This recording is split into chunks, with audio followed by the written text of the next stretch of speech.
What's up mga kaibigan? Kamusta? Muli na naman po akong nagbabalik. Ngayon ay ipapaliwanag ko sa inyo ang isang action, thriller movie na pinamagatang, Desperate Measures.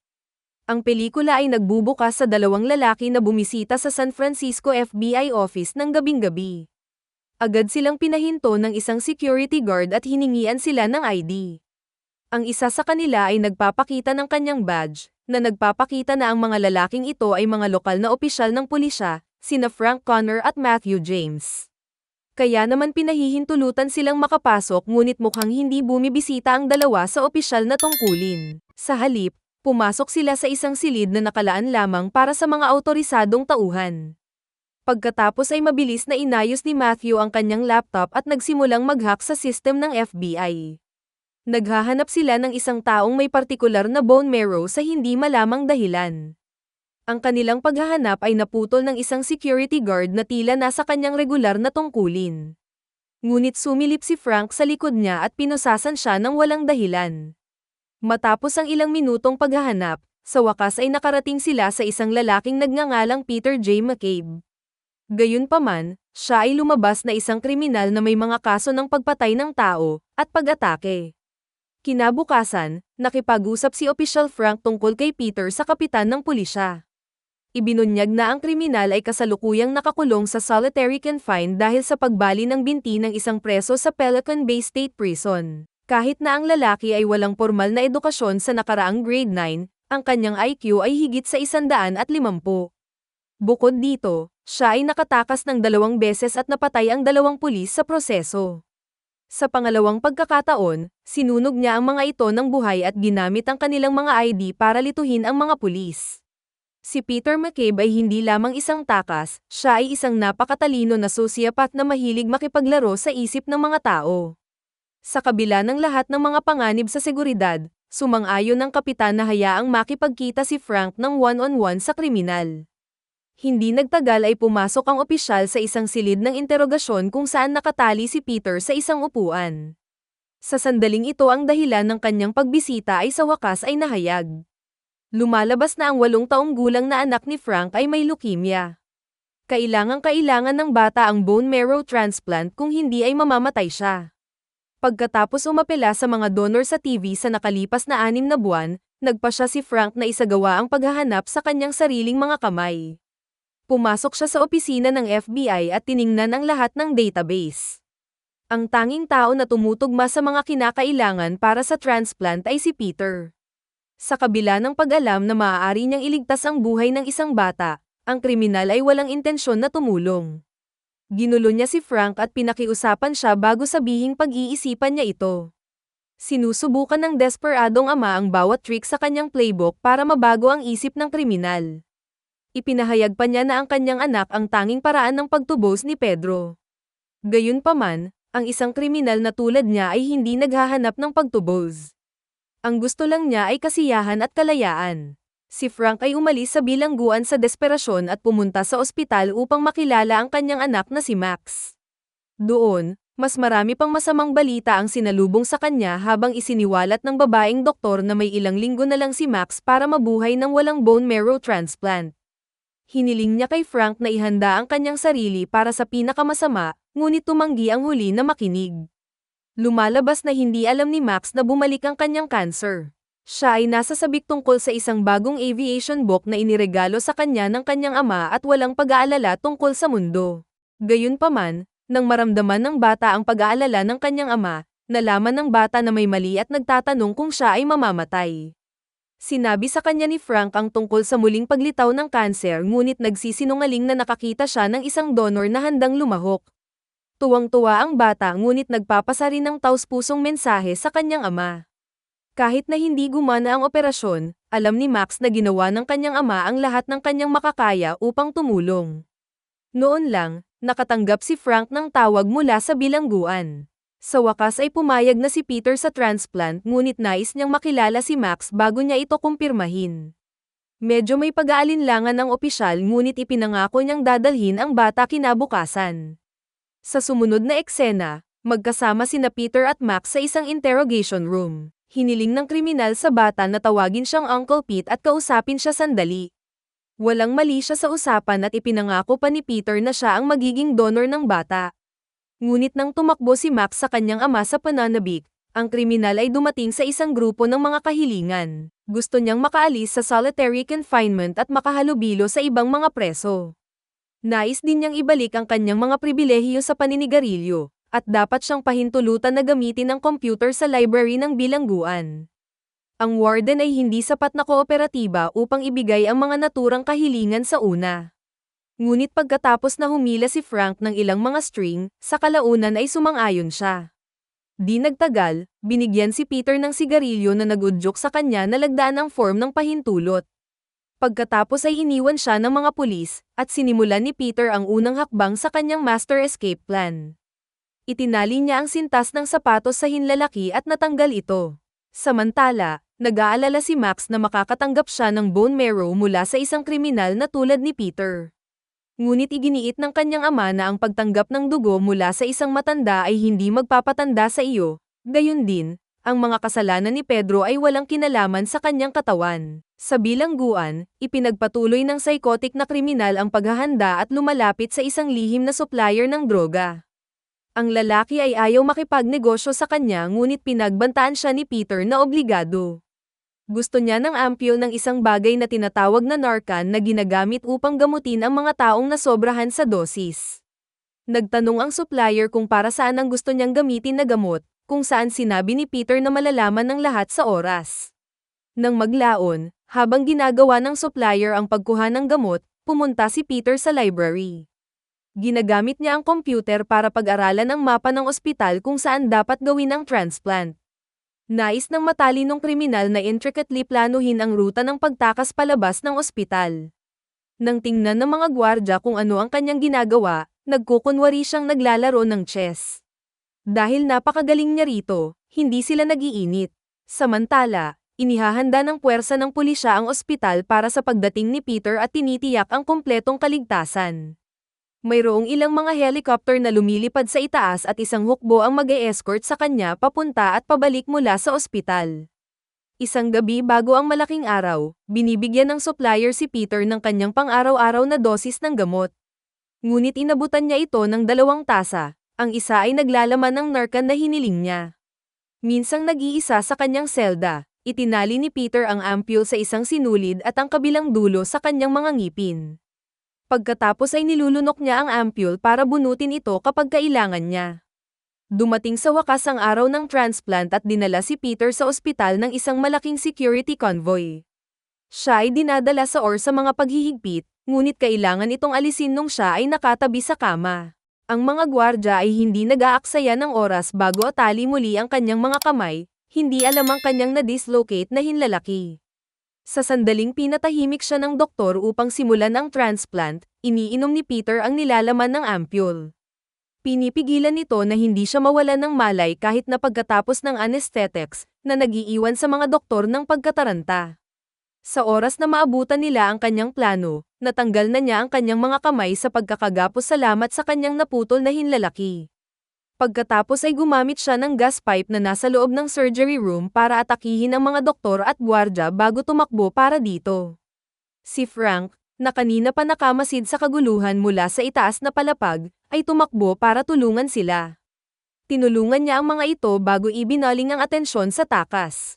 Bumaba si Peter sa laundry chute at nagsuot ng coat ng doktor para itago ang sarili bilang isa. Sa kabila ng pagkakaroon ng kadena na nagtatali sa kanyang mga binti at isang tama ng baril sa kanyang binti, ang lalaki ay hindi napigilan.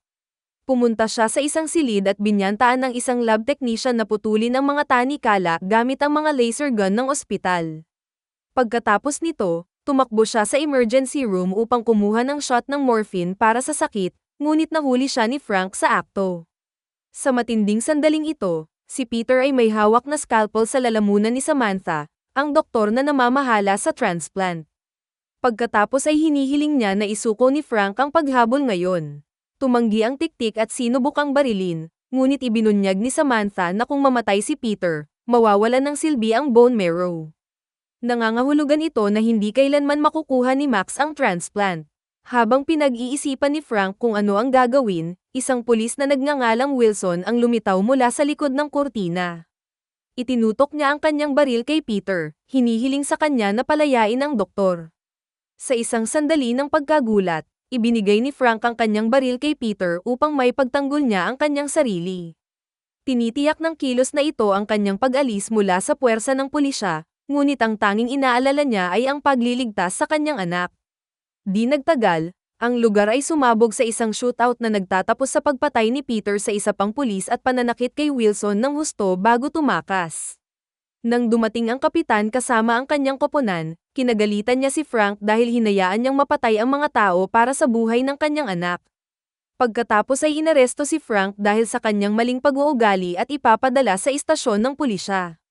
Gayunpaman, nung sila ay nasa labas ng ospital, itinapon niya ang mga pulis sa isang pulutong ng mga reporter at tumakas.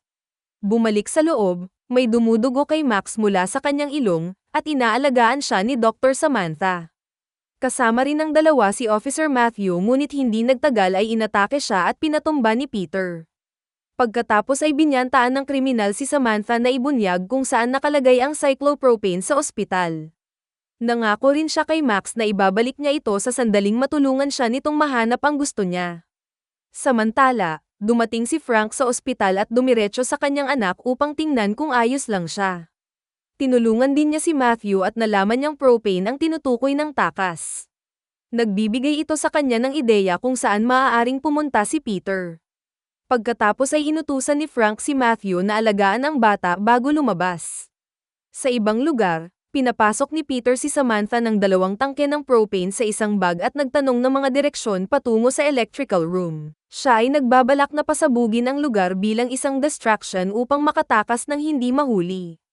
Gayunpaman, nagulat si Samantha at sinaktan siya bago tumakbo palayo. Pagkatapos ay nakilala niya si Frank sa mga pasilyo at ang dalawa ay nakikibahagi sa isang maikling pag-uusap. Ang desperadong ama ay nakikiusap sa kanya na huwag sabihin sa pulisya ang tungkol sa kinaroroonan ni Peter dahil tiyak na siya ay papatayin. Medyo nag-aalangan si Samantha pero sa huli ay pumayag din siya at pinuntahan si Max. Di nagtagal, ang dalawang lalaki ay nagkita sa labas ng silid na may propane ngunit mas mataas ang kamay ni Peter dahil hindi siya mapatay ni Frank. Pagkatapos ay pinasabog niya ang silid at muling tumakbo palayo. Ang pagsabog ay nagiging sanhi din ng pagsara ng buong sistema ng kuryente ng ospital, kabilang ang mga bentilador at mga ilaw. Bilang resulta, inilipat ni Matthew si Max sa lumang gusali ng ospital na pinagdugtong sa isang tulay. Habang sinusubukang sundan sila, napansin ni Frank na lilipat din si Peter sa parehong gusali. Habang tumatawid siya sa tulay, sinimulan ng mga pulis ang pagpapaputok sa kriminal, ngunit iniligtas ni Frank ang kanyang buhay sa pamamagitan ng pagbaril sa liwanag na ginagamit nila upang mahanap siya. Pagkaraan ng ilang sandali, ang koponan ng SWAT ay pumasok sa ospital na nangangahulugang hindi magtatagal si Peter bago siya mahuli o mapatay. Upang makakuha ng pagkilos sa mga gwardya, hawak niya ang kanilang pinuno ng pangkat na bihag. Nagbibigay daan ito sa kanya ng access sa control room na ginagamit niya para ilagay ang buong ospital sa lockdown sa pamamagitan ng pagsasara ng lahat ng pinto. Samantala, sinabi kay Samantha na ang bata ay lubhang nangangailangan ng doktor at kailangan niyang madala sa lumang gusali sa lalong madaling panahon. Nang malaman ito ni Frank, agad siyang kumilos. Itinago niya si Samantha sa lahat at dinala siya sa kabilang gusali. Ang kabayanihang ito ay nakakuha sa kanya ng pagpapahalaga mula kay Peter na pinapanood sila sa mga CCTV camera. Matapos ipasok sa loob, sina Frank at Samantha ay pumunta upang makita si Max habang si Peter ay naglalaro ng susunod na bahagi ng kanyang plano. Dinadala niya ang mga hostage sa bubong bilang isang distraction. Alam na ang kapitan at ang kanyang koponan ay nasa tulay na pagsali sa mga gusali. Naglagay siya ng tangke ng propane malapit sa tulay para patayin sila. Ngunit inisip ni Frank ang kanyang plano at iniligtas ang kapitan at ang buhay ng kanyang koponan sa pamamagitan ng pagpapasabog ng propane nung wala na sila sa tulay. Ngayon, ang tanging tao sa gusali ay sina Peter, Frank, Matthew, Max, at Samantha. Ang huling tatlo ay nasa loob ng isang nakalock na silid habang ang dalawa pa ay nasa labas. Nilapitan ni Peter si Frank at binantaang papatayin siya, ngunit mabilis na binuksan ni Max ang pinto upang iligtas ang kanyang ama. Gayunpaman, siya ay nahuli sa pagtutok ng baril. Pagkatapos ay isinagawa ni Peter ang huling bahagi ng kanyang plano at ginamit ang bata bilang isang hostage. Pumunta sila sa morgue na may daan patungo sa mga lagusan sa ilalim ng lupa. Ito ang orihinal na plano ng pagtakas ni Peter habang nakuha niya ang mapa ng tunnel mula sa internet. Pagkatapos ay gumawa siya ng butas sa dingding at humingi ng paumanhin sa bata. Sinabi ni Peter na tumulong sana siya kung wala siya sa ganoong katakot-takot na sitwasyon. Pagkatapos nito, iniwan niya ang bata doon at tumakbo sa lagusan. Ngunit sa lalong madaling panahon nalaman ni Frank ang tungkol sa plano ni Peter at nakita siyang nagmamaneho palayo sa isang asul na truck. Pagkatapos ay nagnakaw siya ng kotse ng pulis at ginamit ang ID ng pulis para humingi ng tulong sa control room. Pagkatapos ng ilang minutong pagmamaneho, sa wakas ay nakita ni Frank ang sasakyan na malapit nang sumakay sa isang tulay. Nagbibigay ito sa kanya ng ideya at nakipag-ugnayan siya sa operator ng tulay sa pamamagitan ng intercom system ng sasakyan ng pulis. Samantala, nakarating sa kapitan ang balita ng kriminal na nagtangkang tumakas sakay ng asul na truck. Mabilis siyang sumakay sa isang search helicopter kasama ang isang police sniper. Sila ay patungo sa parehong tulay kung saan ang lahat ng aksyon ay nangyayari. Sa kabilang banda, napagtanto ni Peter na siya ay sinusundan at pinabilis ang kanyang sasakyan. Ngunit sa kanyang pagkadismaya, inilock na ng operator ang lahat ng labasan. Matapos maglaro ng cat and mouse chase sa loob ng mahabang panahon, sa wakas ay nakulong ni Frank ang kriminal sa tulay. Kay Peter pa rin ang baril na ninakaw niya sa isang pulis kanina. Ngunit bago sila mag-away, lumitaw ang helicopter na lula ng kapitan at ang sniper malapit sa tulay. Ginagamit ni Peter ang pagkakataong ito upang lumikha ng kaguluhan at mga shoot sa helicopter. Inilabas ng sniper ang kanyang rifle at muling nagpaputok bilang tugon. Gayunpaman, tumalon si Frank sa harap ni Peter at kinuha ang bala sa braso upang iligtas siya.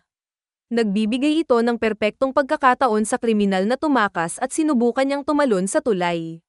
Ngunit isang desperado na si Frank ang bumaril sa kanya sa binti, na naging dahilan upang mahulog siya sa ilog sa ibaba. Sa kanyang natitirang lakas, tumalon ang opisyal sa tubig at iniligtas si Peter sa tamang oras. Sa resulta ng face-off na ito, ang isang nasugatan na Peter ay dinala pabalik sa ospital. Alam niya na maaari siyang sumuko sa kanyang mga pinsala at sa wakas ay sumang-ayon sa transplant. Sa ospital, pinangunahan ni Samantha ang komplikadong operasyon. Kinukuha nila ang mga kinakailangang stem cell mula sa spinal cord ni Peter at inilipat ito kay Max. Sa kabutihang palad, ang buong operasyon ay matagumpay at ang maliit na batang lalaki ay nabawi ang kanyang buhay. Sa kabilang banda, si Peter ay may mas mahirap na daan patungo sa pagbawi. Siya ay pinananatili sa loob ng isang glass box sa ospital na binabantayan ng isang pulis sa buong orasan. Isang araw, pagkatapos ng routine check-up, tumawag si Peter sa opisyal. Mukhang nahihirapan at halos hindi makapagsalita ang kriminal. Iminwestro niya ang opisyal na Sam Andel at tinanong kung kumusta si Max. Ang huli ay nag-oobliga at nagbubunyag na ang bata ay maayos. Nakapagtataka, habang nag-uusap ang dalawa, ninakaw ni Peter ang baril ng opisyal. Nagtatapos ang pelikula nang itanong niya sa pulis kung anong uri ng sasakyan ang kanyang minamaneho. Mag-subscribe para sa higit pang mga video na tulad nito, at huwag kalimutan mag-like, comment, share at i-on ang notification bell para matulungan ang aming channel. Hanggang sa muli, salamat!